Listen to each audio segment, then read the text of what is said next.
Me quesueoya, o chichas I am. Me quesueoya, o chichas I am. O me My dad gave me the name of Dolores. Through time, it changed to Dolores. He'd tell people, my name wasn't Dolores, it was Dolores. I was supposed to be named after a Spanish dancer or whatever. When I was born, my grandpa would call me. I was just like a rag doll. No life. My health never improved until I was about around 12 or 13. And then by the time I was 16, I was suffering again. When I laid in bed and I didn't know I was going to make it for tomorrow. But I made it. Determination.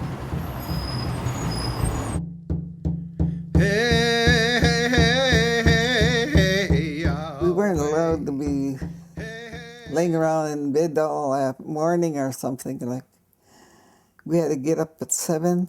Our dad cooked breakfast, and we had to be up, or else we'll have cold breakfast. And so the girls had to do the hard work, like packing water in, bringing wood in, and my sister and I. But we never got bored. We were always busy doing something.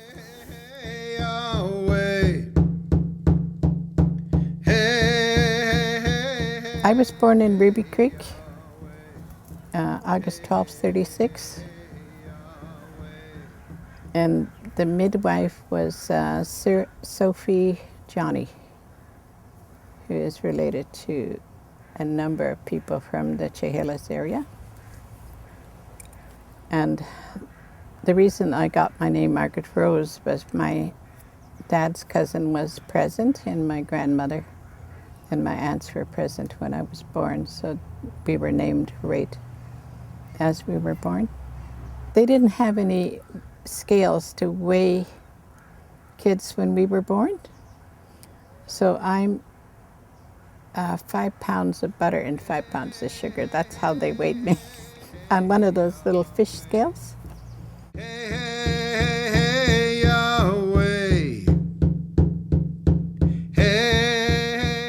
I'm a bullhead. I'm too headstrong. I'm one that has to have everything in order. I gotta have, be able to cover everything when it comes to finances. I gotta be able to keep my house full of food, keep it clean, make sure that we are in a good supply of everything. And everything has to be in its place so I know where to find them, and preserve information. I always like to take pictures. I always like to, have a good camera on hand whenever possible. I was told that I was named from an aunt. The name Lucy came from an aunt from Lummi. And I remember meeting her when I was about 10 years old, going to her house and meeting her, and she was blind. And I remember going into her room and it was very dark in there, and just going in and telling her who I was and giving her a hug. I never saw her. My scarf, it's a tradition that I learned at a young age from my grandmother, that you don't go out a woman's not supposed to go out in public. You're supposed to protect your hair because people can get a hold of a strand of your hair and use it to do bad medicine towards you.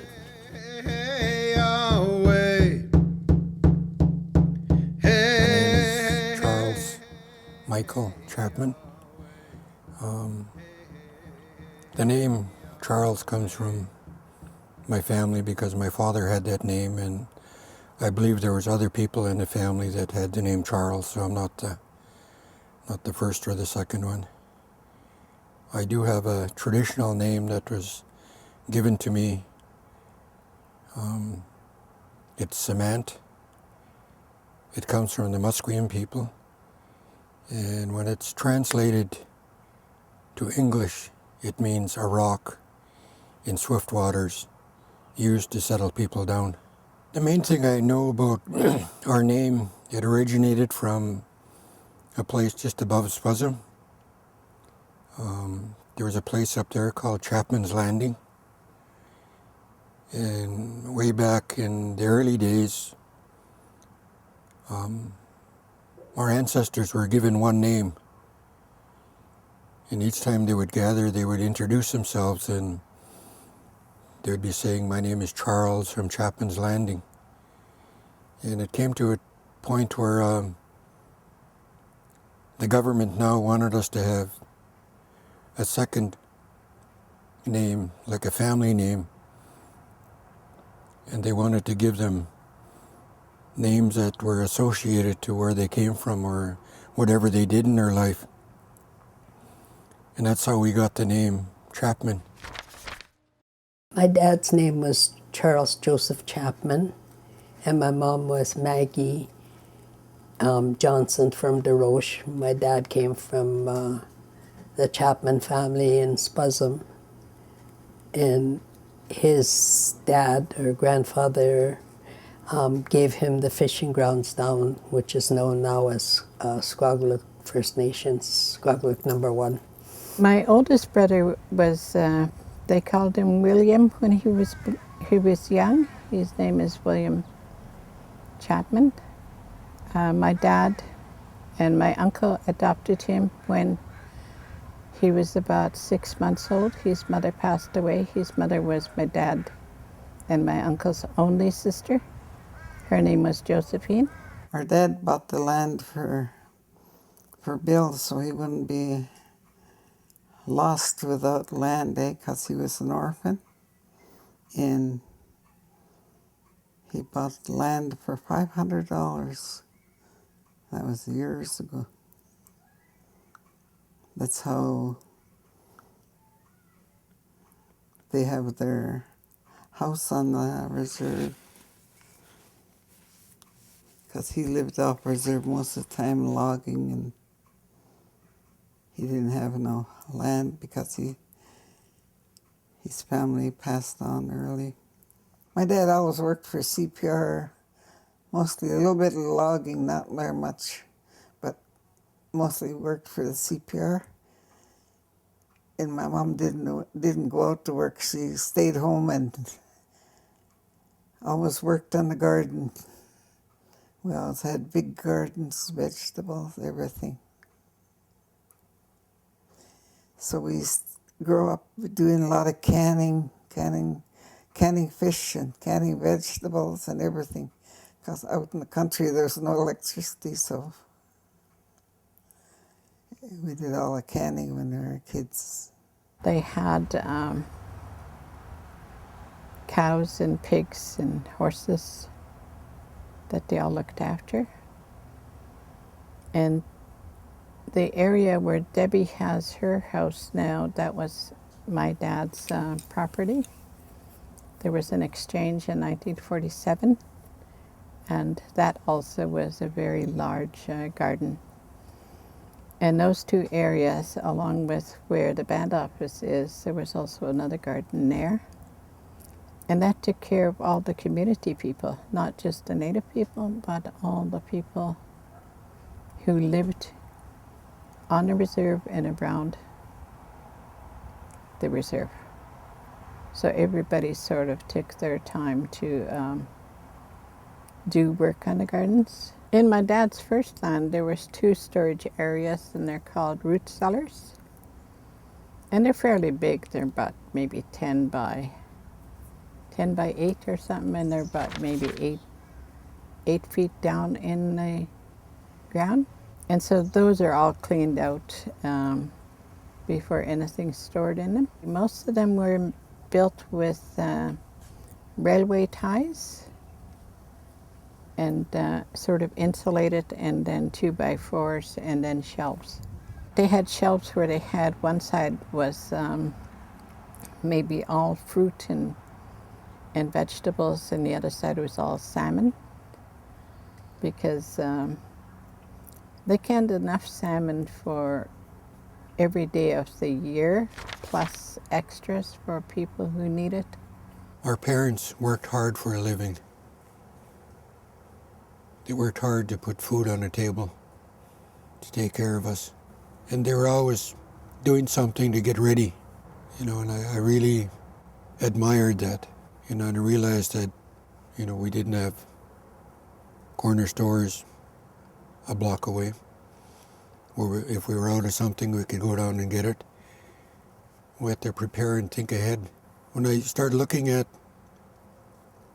the opportunity to gather and prepare food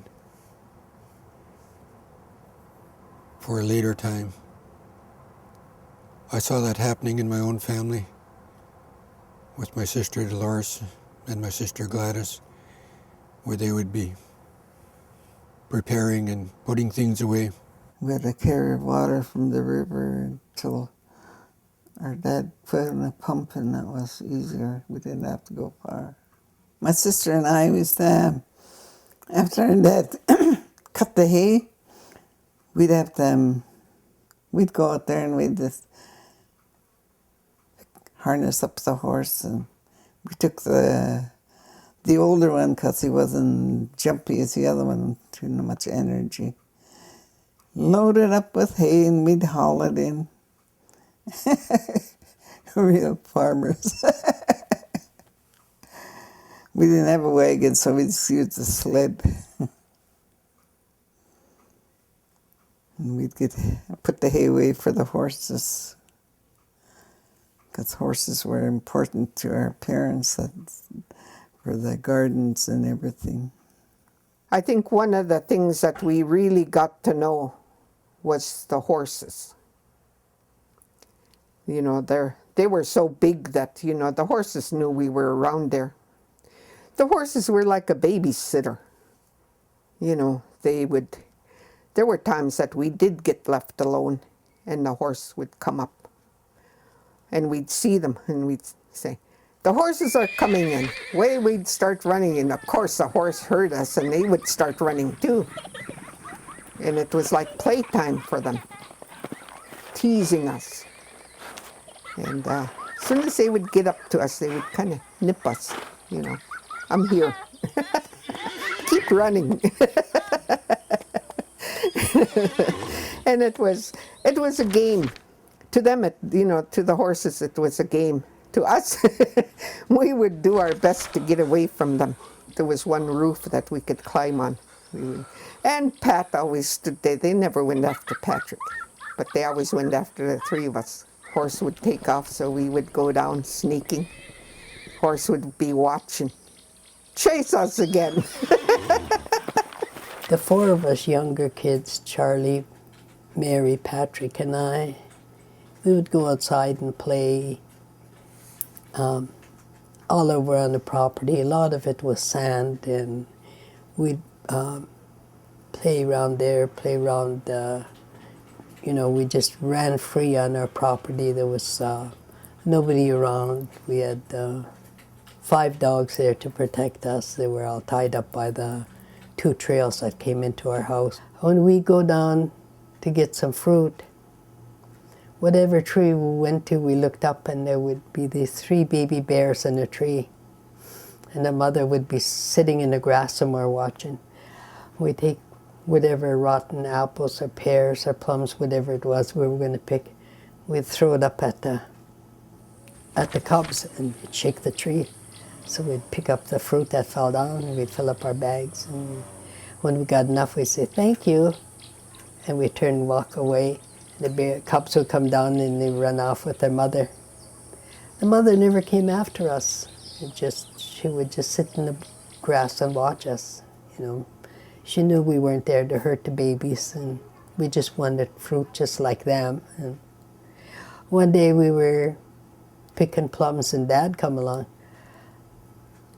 And he said, "I told you kids you're not supposed to climb the tree." said, we didn't, Daddy, because we're standing there with 3 bags of plums. And he said, how did you get all those plums? And we pointed up, all of us pointed up to the tree, and he looked up. And he said, where's the mother? And he says, you kids start walking home. I said, bye, thank you. And we start walking home. And he says, do they do this all the time? I said, yeah, we don't have to climb the tree. The cubs give us the fruit, and the mama watches us. And he says, I don't know about you kids. You know the kids that will go and get bears picking the fruit for you. I remember living up here, it is like this, quiet, very quiet, you know, and got to enjoy nature, you know, hear the birds and everything else. You know, one of the things I realized about my early days is that I didn't think there was very many people, because we didn't see very many people. In the summertime, when the berries are ripe, we used to pack up and go up, pack a lunch, everything, for 2 days. Go up, take a train, go up to Coquihalla and get off at the little train station there. There was nobody in the train station, it was just the station empty. Then we'd get off there and we'd sleep in the train station the first night, and we'd get off, because it's usually about 3 o'clock in the morning, and get up, we go set our tent up by a stream there, by the water. That's my mom and Auntie Minnie and one of her stepbrothers used to go, and I used to go up there too. We'd camping out there and no lights are on. We never got scared. In the morning, sometimes you hear wolves or something barking. But they used to pick huckleberries there and get quite a bit of huckleberries before we go home. Mom was looking for me one time, and she didn't know where I was. And Mary said, I think I saw her go over that log going that way. And so she come looking for me, and this day I'm sitting in my hollow tree with this mama laying at my feet and 3 babies crawling all over me. Beautiful black and white cat with black and white kittens crawling all over me. And I just sat there, didn't move, and just let them crawl all over, on my head, on my shoulder, down my back. The mama just sat there looking at me. And my sister Margaret came looking for me first. And then she ran back home to get Mom. And Mom came and she said, you can't be here anymore. She said, put those down and walk away. And I said, they won't hurt me. They're my friends. And I remember Margaret saying, if she gets sprayed, she's going to sleep in a woodshed. And I said, my kittens won't spray me. They're nice. And Mom says, put them down and walk away. And I said, I gotta leave you. Take your babies home now. And as soon as I start walking them, moving around, the babies got off me and the mama took them away. And we're walking back up the house, and Mom says, that is not a mama cat and her kittens. I said, it is, it's my friend. She said, that is a mama skunk and 3 babies, and she could spray you. We were in an old house, which is a little bit bigger than this shed here. It was just a bedroom and living room and a kitchen.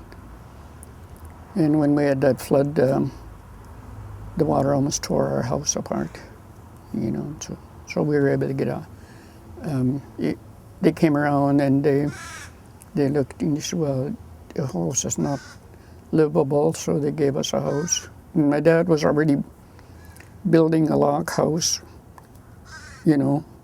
He wanted a good stable house for us to live in. But then when it got flooded in 48, there was about 3 feet of water there, so he said, he didn't want us to live in there if we should ever get flooded again. So he moved the house to a higher ground. Actually, the changes started in 1948 in the flood. That's where a lot of the land was changed. That was where a lot of the, there was no more gardens because everything was flooded, and you couldn't grow anything after that because of how the land, the dirt changed. And if you try to grow vegetables, the potatoes were just that small, and the carrots were so small. There was so much, I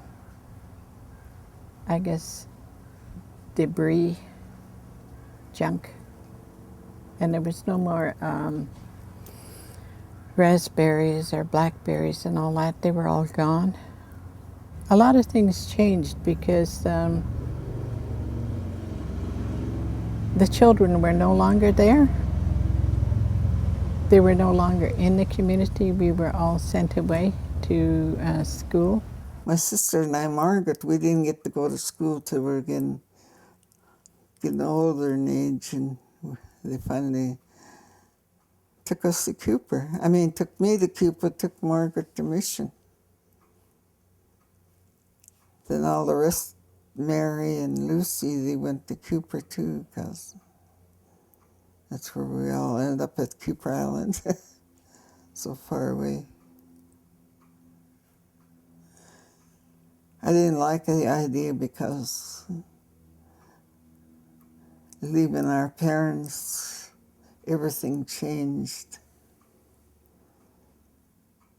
They were all by themselves, so they didn't put in the gardens, and then alcohol took over because the kids weren't home. I think it's the loneliness they found that we all left them. I went to St. Mary's, and I didn't complete my years of school, because you were only allowed to go to school until you were about 16, and that's it. That's all the education you could get. But coming from a reserve that there wasn't very many people there, my mom told me when she was carrying my sister Mary, "I'm going to call for you when I need you," she said, because there was nobody to look after the younger generation. And she didn't have no family there, so she called for me. So after she called for me, and I didn't want to go back to school because I had my brother to look after. My brother Pat was, he was a small child. He was 2 years old at that time, but he was the size of a 6-month-old child.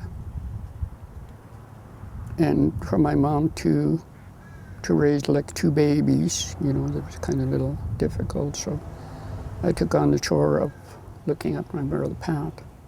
Beginning of August, he sent away to the Sears catalog for a whole set of clothes for me: dress, slip, underwear, socks, shoes, and a suitcase. And he said that was mine, and that I would be going with my sisters to school, and I didn't know where that was. And I didn't understand why I was going to school with an empty suitcase. But I was all excited about it because I was going with my older sisters, and we got up early in the morning and we were taking a train to Vancouver. And when I told my brother Patrick, I gave him my doll, I said, take care of it for me. If I don't like where I'm going, I'll be home at bedtime and I'll be back. But I didn't know I wasn't going to be back till Christmas time.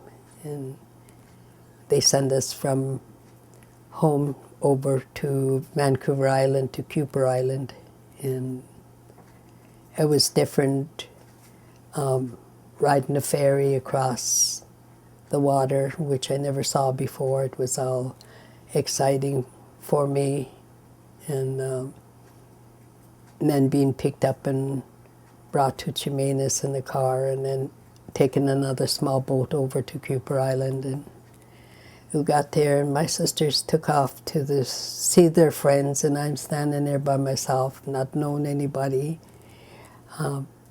looking at this big school. I'm sitting in this room, not knowing what's happening, and I thought, I don't like it here. I wanted to go back home, but I didn't know how I would get back home if I had to go by myself, and had to just accept where I was.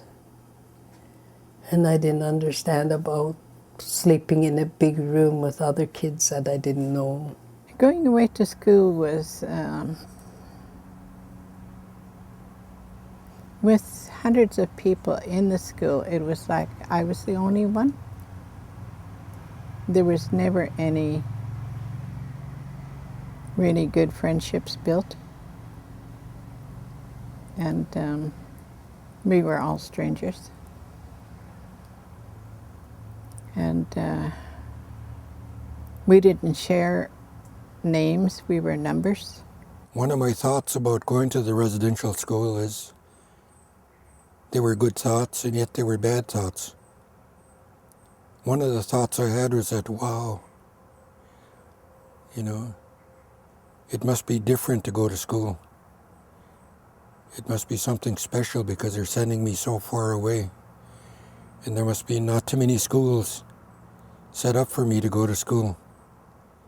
You know, it almost made me feel like I was privileged to go to that school.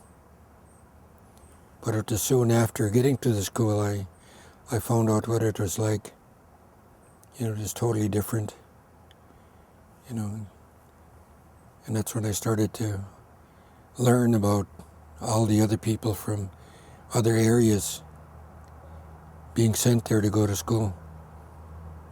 You know, I didn't realize that they were thinking about other reasons for sending us there. It wasn't until later in life that I started to understand these reasons why I was sent there. We couldn't talk in line-up, we couldn't talk in bed, and we couldn't cry when we were in bed because we wanted to be at home.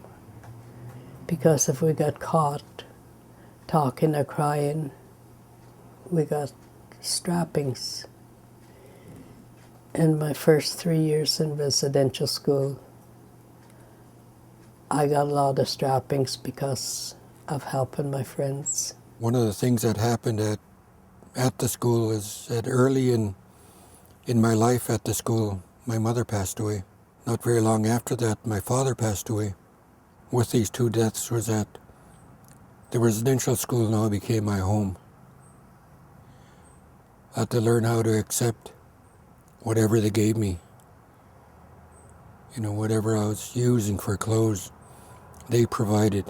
It used to bother me when people were going home, because I'd go down the wharf with them and I'd watch them get on the boat and they were heading home. And I was wishing I could go home, but I didn't know where home was. The life in Ruby Creek was different. You know, I didn't live there very long. After Mom passed away, we more or less stayed there. Dad passed away 2 years later, and we never went back. When I was already, when Mom passed away, I was 11 years old. When Dad passed away, I was 13. So we never went back thereafter. That was no longer our home, no longer a place to go back to. There was nothing there. Starting out in my life, getting to know what is out there besides being in residential school, that was the hardest. Being brought up in a life like that, it was hard. Prejudice. And I kept on pushing it away, and I wasn't going to let it, be in my life. I wasn't going to have people put me down. I was going to go out there and prove that this young lady can go and conquer the world every day and not give up.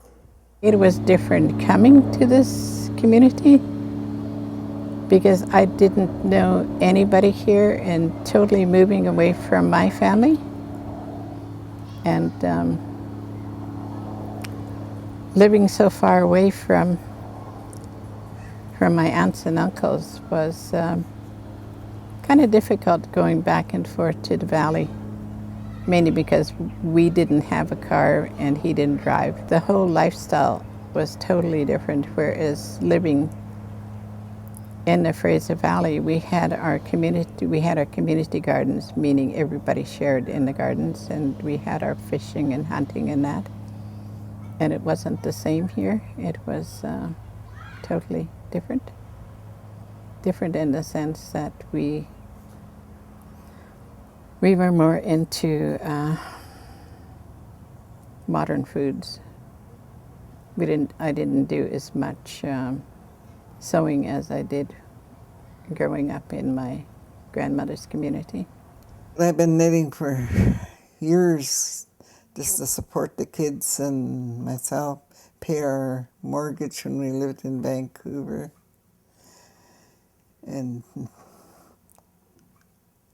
it's been keeping me busy like 14 hours a day maybe. I'd stay up knitting. I'd go to bed, sleep for a few hours, get up and work, because I had to make 18 sweaters one summer. I don't usually knit so fast in the summertime, but I did. I had to get those orders done. And he'd get up in the morning. I'm still up. Did you sleep? Yeah, I did. Just got up early. It was a very roller coaster life with him, the ups and downs, the good and bad. But I forgave him for the hard times he gave me in our life. 2 weeks before he passed, I forgave him. I said, the slate is wiped clean. All I have now is good memories. I don't have any of the bad memories. The hardships that we went through that you gave me, they're gone. And he said, thank you. Thank you, Grandma. It takes a big person to forgive somebody who's harmed you. And I'm so sorry I harmed you so much in our life. But you were the best thing that came into my life. Because I always asked him why he was with me, because I wasn't the type of person, I wasn't the type of woman that he would hang around with. And he told me because I was different. I was different from these other women because I didn't drink and I didn't party and I didn't smoke pot or anything like that, that I took care of my children. And I worked to support my family, and he liked that. When I left, I went to the island to get far away from everything, to things that I heard, and I didn't really like it. And I've never told anybody about it. Never talked about anything. That was Thompson versus Stalo cultures? Yeah. That's the... Yeah.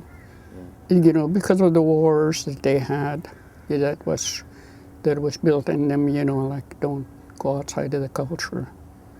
And, like I have more relatives on my mother's side than on my father's side. Okay. And the last count when I asked, they were saying there was 1,200 in the Fraser Valley, and that goes all the ways to the island. That's just on from my mother's side. When I got to the island, I was rather amazed when they said, you got about 5 grandmothers down here. 5 grandmothers? I don't know. Well, yeah. Back in those days, our great-grandfathers had many wives, and it was to keep peace in the family, as I understood it. And I said, so I didn't feel lost over the island. You know, they were there to help me when I needed help. And so I never abandoned them, even though my brother had asked me to come back after my husband died. But, you know, I thought about, I have family here too, and they think about me, so I stayed. You know, much as I wanted to come back to my reserve, I wanted to stay over there. But then, you know, life wasn't that great, but anyways, I finally left, and I came to work in Vancouver, and I worked for correctional services for 17 years. Then I never wanted to leave Vancouver. When I come out of residential school, I went back to Cooper after I had operations on my ears. I went back to Cooper and I cooked there. And being single and, you know, got holiday pay and everything like that, I decided I was going to go and do a little bit of traveling. I'm trying to find out what life is about, what's going on, and before I settle down, I wanted to earn some money and put it away and, you know, start thinking about my future. And as everything turned out, it was different. Turned out different. And after I met Harry, that was it, you know.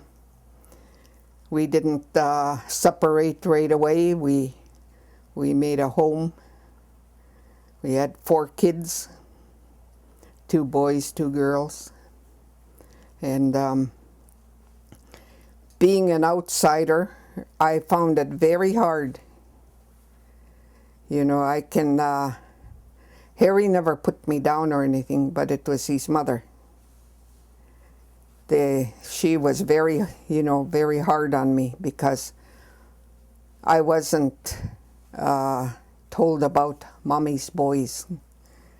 I didn't know what a mommy's boy was because I never lived on a reserve. I lived in a residential school. I never heard expressions like that. And it was a real life learning up there because Lac La Hache was a 1-house reserve. It had no running water, no indoor heat, no indoor plumbing, and they only had electricity for 2 months. It was going back in life, going back to Ruby Creek. Ruby Creek didn't have running water, didn't have indoor heat. It was difficult at first. And I figured, well, I'm here, now I gotta conquer this one and see what happens. I think one of the things I wanted as I was growing up was to find a place in life where I was comfortable and happy and something I liked. As a young person, I didn't get to travel much. So I wanted a job where I was able to travel, go to places I've never been to before, meet people I had never met before, and have the opportunity to work with people. You know, the first job I got was working with the Department of Indian Affairs. That was a good starting ground. I really appreciated driving to many of the native communities, going all over, visiting, meeting people. The part that I remember the most was that when we were looking at changes to the future, one of the oppressions that I saw us dealing with was drinking. And we needed people to sober up. And I started to meet some of them. It took me a bit of a struggle to put the alcohol down, because the alcohol was my friend for a long time. I had to learn how to come forward and to ask for help. It wasn't easy.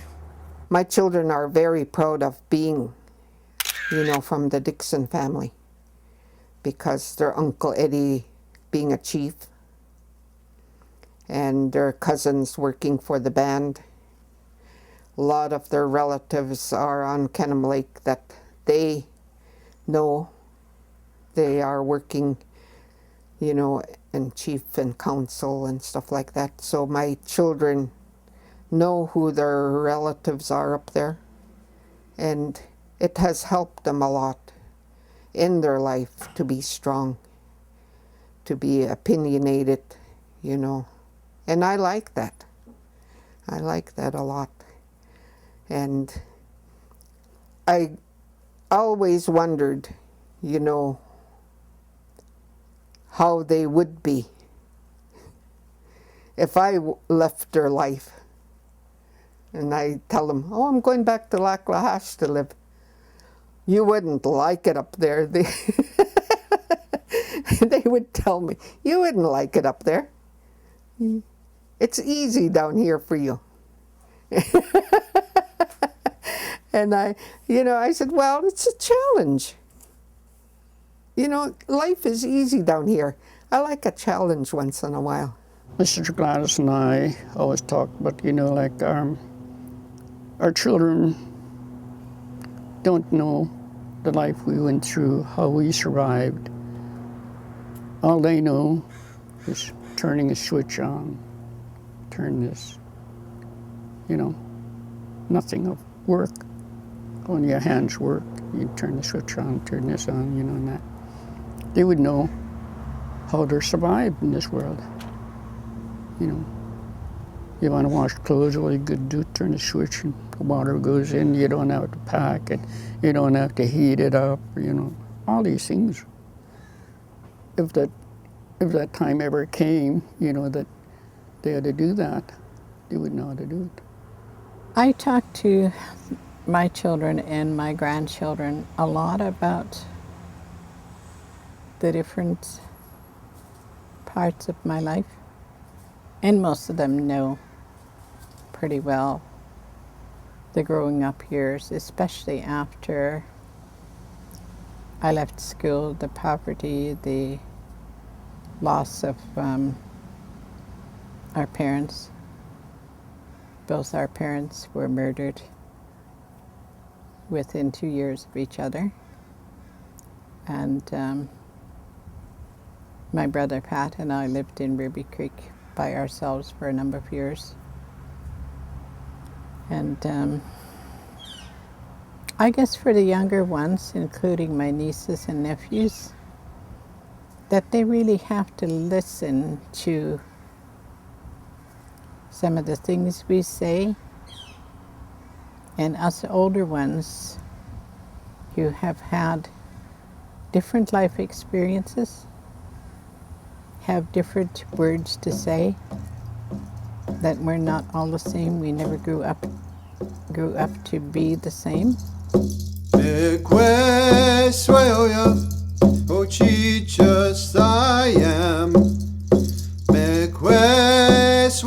The cemetery for our ancestors is just above the hill here. And we have another cemetery next door that's for people who were traveling through and passed away in this area. So we'd make a home for them so that they could have a place to call home when they leave and go into the spirit world. And we have another burial site a little bit farther down. And I think it was a burial site for an epidemic, because it is a pretty large burial site. When we started acknowledging and working to take care of our ancestors,